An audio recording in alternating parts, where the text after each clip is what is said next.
वो केशव नगर राज्य का बेहद विशाल और शाही बगीचा था। बगीचे में तरह तरह के विशाल वृक्ष लगे हुए थे। उस बगीचे में एक चिड़िया साधु के सामने बैठी हुई थी। उसकी आंखों से लगातार आंसू बह रहे थे। अब कुछ नहीं हो सकता। कैसे भी करके मुझे इस शाप से मुक्ति दिला दीजिए। अगर तुम्हारी नियत में किसी अच्छे मनुष्य से मिलना लिखा होगा, जिसके मन में दूसरों के प्रति दया और प्रेम की भावना होगी, तभी तुम्हें इस श्राप से मुक्ति मिल पाएगी, अन्यथा तुम जीवन भर भटकती रहोगी। इतना कहकर साधु नीचे जमीन की ओर देखने लगा। वहाँ एक सुनहरा और बेहद विचित्र बीज पड़ा हुआ था। साधु ने वो बीज उठाया और अपने झोले से एक ताबीज निकाली। फिर उस बीज को ताबीज के अंदर सुरक्षित रख दिया और ताबीज चिड़िया के गले में पहना दी। तुम्हें इसकी सुरक्षा करनी होगी। तभी अचानक कुछ सैनिक और केशव नगर राज्य का सेनापति दौड़ते हुए वहां पहुंच गए। सेनापति चिड़िया को देखकर हंसने लगा। अब तो ये मेरा कुछ नहीं बिगाड़ सकती। लगता है इसने उस बीज को स्पर्श कर दिया है। अब वो बीज मेरे लिए सुरक्षित है। इतना कहकर सेनापति साधु की ओर देखने लगा। साधु, वो बीज मुझे दे दो। साधु चिड़िया की ओर देखने लगा। अब तुम यहाँ से चली जाओ, अन्यथा ये तुम्हारे प्राण लेने में समय नहीं लगाएंगे। अगले ही पल चिड़िया बिजली की गति से उड़ती हुई सैनिकों की आंखों से ओझल हो गई। सेनापति तेजी से साधु के सामने आकर खड़ा हो गया। मुझे वो बीज किसी भी कीमत पर चाहिए। वो बीज तुम्हारे भाग्य में नहीं लिखा, तुम उसे कभी प्राप्त नहीं कर पाओगे। सेनापति ने तुरंत अपनी तलवार निकाल ली, लेकिन अगले ही पल साधु रंग बिरंगी रोशनी के साथ वहां से गायब हो गया। साधु और चिड़िया, तुम दोनों चाहे पाताल की गहराइयों में ही क्यों न छुप जाओ, मैं तुम्हें वहां से भी खोज निकालूंगा। मुझे वो बीज चाहिए। चंदन नगर गांव में आदित्य नाम का एक सुंदर युवक अपनी माँ कौशल्या और अपनी जवान बहन चंद्रलता के साथ रहा करता था। गांव में आदित्य की एक बड़ी हवेली थी, लेकिन उसके हालात बिल्कुल अच्छे नहीं थे। जहां उसके पूर्वज बहुत धनवान थे, वहीं आदित्य इस समय कर्ज में डूबा हुआ था। शाम के समय आदित्य अपने घर पहुंचा। तभी अपनी हवेली के अंदर जमींदार को देखकर वो चौंक गया। मुझे देखकर चौंकने की जरूरत नहीं है आदित्य, मैं तुमसे बहुत जरूरी बात करने आया हूँ। बताओ जमींदार, ऐसा कौन सा जरूरी काम पड़ गया कि तुम मेरी हवेली तक चले आए? देखो आदित्य, तुम्हारी एक जवान और सुंदर बहन है चंद्रलता, और मेरी पत्नी का कुछ समय पहले ही देहांत हो चुका है, और मेरी भी एक जवान पुत्री है रूपलता। बोलते रहो जमींदार। अब मुद्दे की बात सुनो। तुम्हारा रोम रोम मेरे कर्ज में डूबा हुआ है। अगर तुम अपना खेत और हवेली बेच दो, तब भी मेरा कर्ज नहीं चुका पाओगे। लेकिन मैं तुम्हारे सामने एक प्रस्ताव लेकर आया हूँ। मैं चाहता हूँ कि तुम अपनी बहन चंद्रलता का विवाह मुझसे कर दो, और मेरी पुत्री रूपलता का विवाह मैं तुमसे कर दूंगा। तुम तो जानते हो कि रूपलता बचपन से अपाहिज है, वो बेचारी चल नहीं सकती। मैं सिर्फ इतना कहूँगा कि तुम्हारी पुत्री रूपलता से विवाह करने में मुझे कोई ऐतराज नहीं है, और उसमें उसकी कोई गलती नहीं है। लेकिन मैं अपनी बहन का विवाह तुमसे करने की कभी भूल नहीं कर सकता। मैंने अपनी बहन के लिए बड़े बड़े सपने देखे हैं जमींदार। ये सुनकर जमींदार का चेहरा क्रोध से भर गया। सोचा था अगर तुम मेरा प्रस्ताव स्वीकार कर लोगे तो मैं तुम्हारा सारा कर्ज माफ कर दूंगा। लेकिन मेरी भूल थी। मैं कल तुम्हारा खेत में इंतजार करूंगा। इतना कहकर जमींदार गुस्से में पैर पटकता हुआ वहां से चला गया। आदित्य निराश होकर चारपाई पर बैठा रह गया। ऐसी ही मजेदार कहानियों के लिए हमारे चैनल को सब्सक्राइब करिए। अगले दिन सुबह आदित्य खेत में जाने की तैयारी कर रहा था। तभी उसकी माँ कौशल्या चिंता भरी नजरों से उसे देखने लगी। बेटा, जमींदार धमकी देकर गया है। जानता हूँ माँ। आदित्य की बहन चंद्रलता की आंखों से आंसू बहने लगे। भैया, क्या आप जमींदार आपको अपने खेत में खेती करने देगा? अब ये तो खेत में जाने के बाद ही पता चलेगा। इतना कहकर आदित्य अपने घर से बाहर निकल गया। आदित्य जैसे ही अपने खेत में पहुंचा, वहां जमींदार पहले से ही अपने आदमियों के साथ खड़ा दिखाई दिया। तुम्हारा ही इंतजार कर रहा था आदित्य। कुछ समय पहले तुमने मुझसे बहुत सारा कर्ज लिया था। तुम्हारी माँ बीमार थी और तुम्हारे पास बीज खरीदने के लिए धन नहीं था।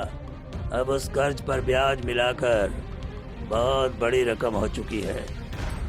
अब से तुम्हारा इस खेत पर कोई अधिकार नहीं है। ये खेत मेरा है। और हाँ, मैं तुम्हें 3 महीने की मोहलत देता हूँ घर खाली करने की।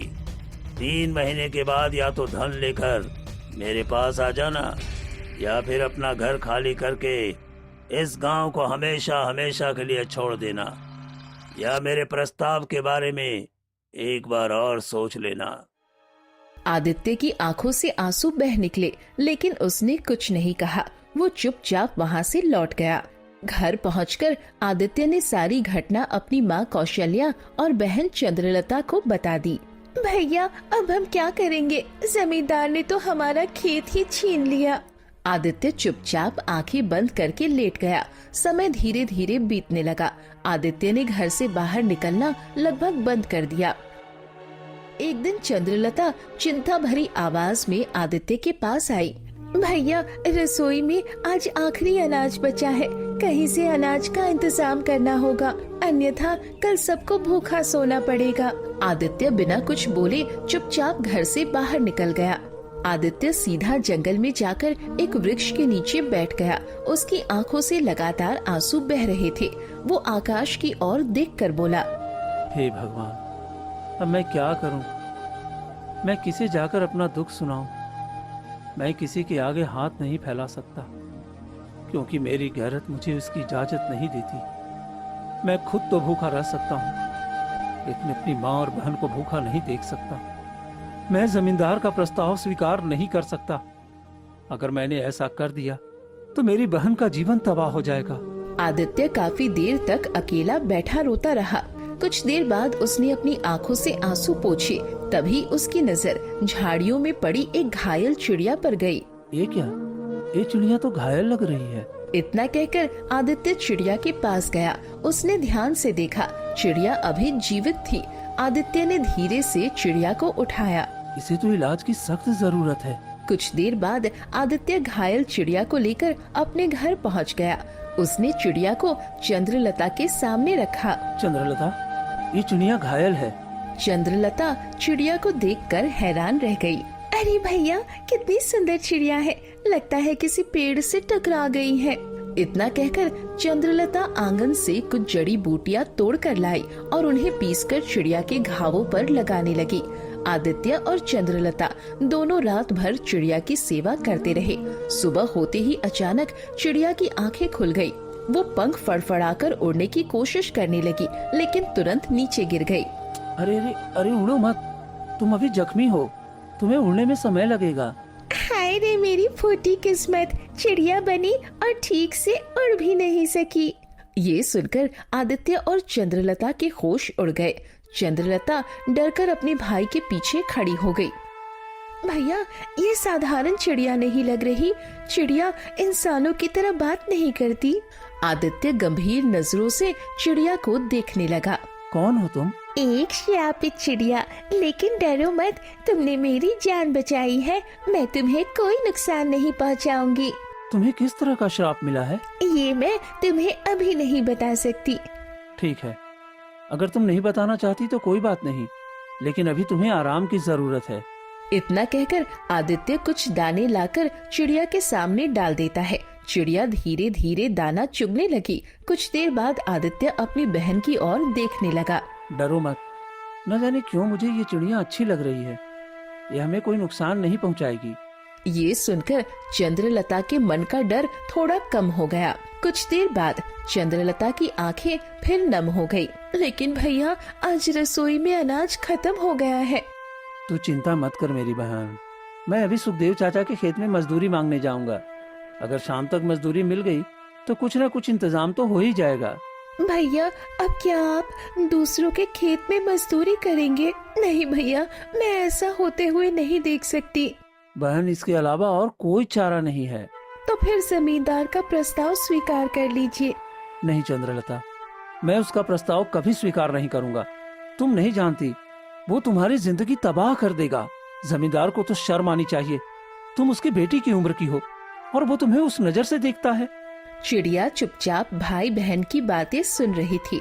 अचानक वो बोल उठी, मुझे तुम्हारे पारिवारिक मामले में दखल देने की कोई जरूरत तो नहीं है, लेकिन क्या तुम दोनों बता सकते हो कि आखिर तुम किस मुसीबत से जूझ रहे हो? न जाने क्यों मेरा मन कह रहा है कि तुम्हें अपने मन की हर बात बता दूं। शायद मेरा मन हल्का हो जाए। इतना कहकर आदित्य ने शुरू से लेकर अंत तक सारी घटना चिड़िया को बता दी। ये सुनकर चिड़िया चौंक गई। मेरे गले में एक ताबीज टंगा हुआ है, उसे निकाल दो। आदित्य ने ध्यान से देखा। सचमुच चिड़िया के गले में एक ताबीज बंधा हुआ था। आदित्य ने धीरे से वो ताबीज निकाल लिया। अब इसे खोलो। आदित्य ने ताबीज खोला। उसके अंदर एक सुनहरा और विचित्र बीज रखा हुआ था। आओ मेरे साथ। इतना कहकर चिड़िया उड़ती हुई हवेली के आंगन में पहुंच गई। इस सुनहरी बीज को तुम अपने आंगन में गाड़ दो और अगली सुबह तक इसका चमत्कार देखना। तुम्हें फिर किसी के सामने हाथ फैलाने की जरूरत नहीं पड़ेगी। आदित्य ने वो सुनहरा बीज हवेली के आंगन में गाड़ दिया। अगली सुबह आदित्य हल्की नींद में था कि तभी उसके कानों में चंद्रलता की घबराई हुई आवाज पड़ी। भैया भैया, जल्दी से बाहर आइए। भैया भैया, जल्दी से बाहर आइए। आदित्य तुरंत उठकर बाहर आया। जैसे ही वो आंगन में पहुंचा, उसकी आंखें हैरानी से फैल गई। हवेली के आंगन में एक विशाल सोने का वृक्ष खड़ा था। उस वृक्ष पर चमचमाते सोने के फल लगे हुए थे। अरे ये क्या? ये तो सोने का वृक्ष है। तभी चिड़िया उड़ती हुई वहां आई। मेरे मित्र, ये सब तुम्हारी वजह से संभव हुआ है। मैं केवल अपने लिए धन नहीं कमाऊंगा, मैं उन लोगों की भी सहायता करूंगा जिनके पास हिम्मत तो बहुत होती है, लेकिन कर्ज चुकाने के लिए धन नहीं होता। कहा था ना मैंने, आज तुम चमत्कार देखो। अब तुम इन सोने के फलों को बेचकर अपनी गरीबी दूर कर सकते हो। ये सुनकर चिड़िया हंसने लगी। तुम बहुत अच्छे मनुष्य हो, तुम्हारी और मेरी मित्रता खूब जमेगी। आदित्य पहली बार दिल से मुस्कुराया। कुछ देर बाद आदित्य ने सोने के वृक्ष से कुछ फल तोड़े और उन्हें इस तरह तराशा कि दूर से देखने में वो सोने के टुकड़े लग रहे थे। आदित्य उन सोने के टुकड़ों को राज्य के एक सुनार के पास बेच आया और बदले में बैलगाड़ी भरकर धन लेकर लौटा।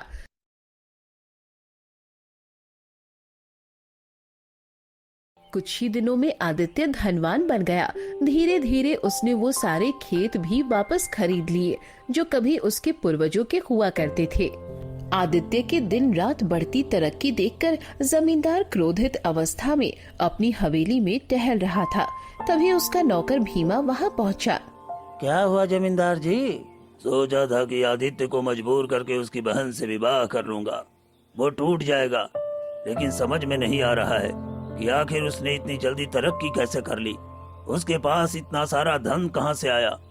उसने न केवल अपना खेत वापस छुड़ा लिया, बल्कि अपने पूर्वजों के सारे खेत भी खरीद लिए और आज गांव के गरीब लोगों की मदद भी कर रहा है।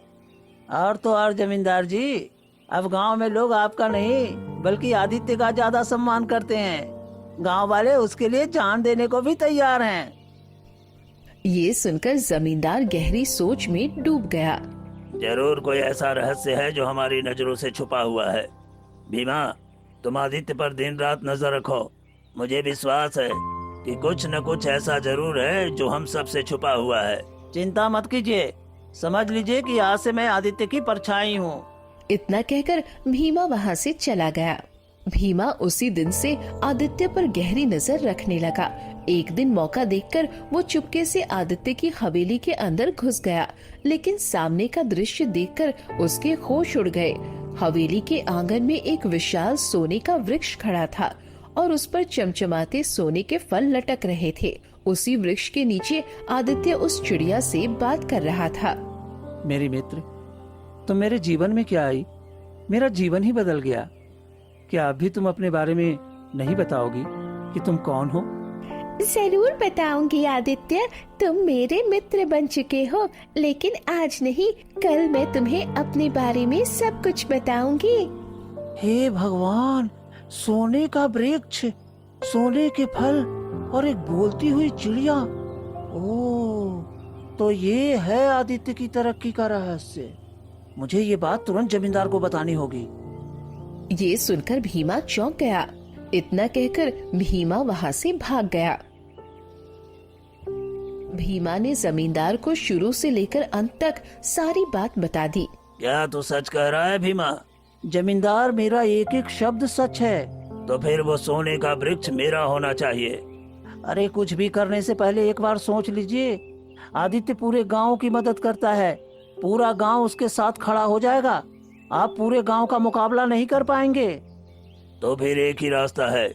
कल केशव नगर राज्य का सेनापति दुर्जन सिंह मुझसे मिलने आने वाले हैं। वो मेरा मित्र है, मैं उससे इस बारे में चर्चा करूंगा। अगर वो हमारे साथ मिल गया तो हम उस सोने के वृक्ष और मायावी चिड़िया को आसानी से हासिल कर सकते हैं। अगली सुबह केशव नगर राज्य का सेनापति दुर्जन सिंह सैनिकों के साथ जमींदार की हवेली पहुंच गया। मेरे मित्र जमींदार, काफी दिनों से तुमसे मिलने के लिए सोच रहा था। मुझे तुमसे एक जरूरी काम है। मुझे भी तुमसे बहुत जरूरी काम है। सेनापति हवेली के अंदर चला गया। बताओ, पहले तुम अपनी बात कहो। जमींदार ने शुरू से लेकर अंत तक सारी घटना सेनापति को बता दी। ये सुनते ही सेनापति बुरी तरह चौंक गया। क्या कह रहे हो तुम? सोने का वृक्ष और मायावी चिड़िया तुम्हारे गांव में है? तुम इस बारे में जानते हो? हाँ, और मैं बरसों से उसी की तलाश कर रहा हूँ। मुझे जल्दी बताओ वो कहाँ है। एक शर्त पर बताऊंगा। कौन सी शर्त? उस सोने के वृक्ष में आधा हिस्सा मेरा होगा। मुझे स्वीकार है। कुछ ही देर बाद जमींदार, सेनापति, भीमा और सैनिक आदित्य की हवेली में पहुंच गए। उस समय आदित्य चिड़िया से बात कर रहा था। अचानक इतने लोगों को देखकर आदित्य चौंक गया। तभी जमींदार जोर से चिल्लाया, देख क्या रहे हो? इस चिड़िया को तुरंत पकड़ लो। भीमा तुरंत दौड़ता हुआ गया और चिड़िया को पकड़कर जमींदार के हाथों में दे दिया। चिड़िया जोर जोर से चीखने लगी। मुझे छोड़ दो, मुझे छोड़ दो। सेनापति मुस्कुराने लगा। आखिरकार तो मेरे हाथ आ ही गई। अब मैं तुझे नहीं छोड़ूंगा और इस सोने के वृक्ष पर भी अपना अधिकार जमा लूंगा। ये सुनकर आदित्य की आंखों में आंसू आ गए। चिड़िया को छोड़ दो। छोड़ दूंगा, लेकिन क्या तुम इस चिड़िया के बदले ये सोने का वृक्ष हमें देने के लिए तैयार हो? आदित्य रोते हुए चिड़िया की ओर देखने लगा। भले ही ये एक चिड़िया है, लेकिन ये मेरी मित्र है। अपनी मित्रता के लिए ये सोने का वृक्ष क्या, अगर मेरे पास ऐसे 10 वृक्ष भी होते तो मैं उन्हें भी कुर्बान कर देता। मैं केवल ये वृक्ष ही नहीं, अपनी सारी संपत्ति देने के लिए तैयार हूँ। चाहो तो मेरे प्राण भी ले लो, लेकिन मेरे मित्र को छोड़ दो। ये सुनकर जमींदार हंसने लगा। तो मूर्ख का मूर्ख ही रहा आदित्य। तेरे पूर्वज भी इसी दयालुता की वजह से बर्बाद हुए थे। दयालुता और मित्रता क्या होती है, ये तुम जैसे धन के पुजारी कभी नहीं समझ सकते। लो, मेरे मित्र को मुझे दे दो। तुम्हें ये वृक्ष चाहिए ना? ये वृक्ष तुम ले लो। जमींदार ने चिड़िया की ओर देखा। जा चिड़िया जा, अपने मित्र के पास चली जा। इतना कहकर उसने चिड़िया को छोड़ दिया। चिड़िया उड़ती हुई आदित्य के पास आने लगी, लेकिन अगले ही पल रंग बिरंगी रोशनी फैल गई और चिड़िया एक बेहद सुंदर लड़की में बदल गई। ये देखकर वहाँ मौजूद सभी लोग बुरी तरह चौंक गए। चंद्रलेखा, आखिर तुम अपने असली रूप में कैसे आ गई? अगले ही पल वो सोने का वृक्ष गायब होकर दोबारा एक सुनहरे बीज में बदल गया। राजकुमारी चंद्रलेखा ने तुरंत वो बीज उठा लिया। फिर वो क्रोध से सेनापति के बगल में खड़े हुए सैनिकों से बोली, तुम्हारी राजकुमारी तुम्हारे सामने खड़ी है। अब अपनी राजकुमारी का आदेश मानो और सेनापति को इसी समय बंदी बना लो। सैनिक तुरंत हरकत में आ गए और सेनापति, जमींदार और भीमा को बंदी बना लिया। तभी अगले ही पल रंग बिरंगी रोशनी के साथ वहां साधु प्रकट हुआ। साधु मुस्कुराते हुए राजकुमारी चंद्रलेखा की ओर देखने लगा। तो आखिरकार नियति ने तुम्हें इस अच्छे मनुष्य से मिला ही दिया।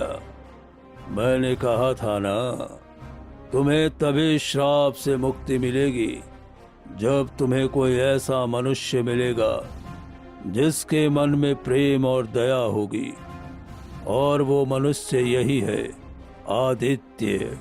आदित्य हैरानी से साधु की ओर देखने लगा। लेकिन ये सब क्या था साधु महाराज? राजकुमारी चंद्रलेखा मुस्कुराई। मैं तुम्हें सब बताती हूँ आदित्य। हमारे राजघराने में ये सुनहरा बीज पीढ़ियों से राजकुमार और राजकुमारियों को दिया जाता है। इस बीज से सोने का वृक्ष उगता है और उससे फलों को बेचकर प्रजा की भलाई की जाती है। वर्षों पहले एक साधु ने ये बीज हमारे पूर्वजों को दिया था, लेकिन इसके साथ एक चेतावनी भी जुड़ी थी। अगर किसी के मन में लालच होगा तो ये बीज उसे श्रापित कर देगा। जब ये बीज पहली बार मेरे हाथों में आया तब मैंने भी इसे अपने बगीचे में बोया, लेकिन जैसे ही सोने का वृक्ष उगा मेरे मन में लालच जाग गया और अगले ही पल मैं एक सोने की चिड़िया में बदल गई।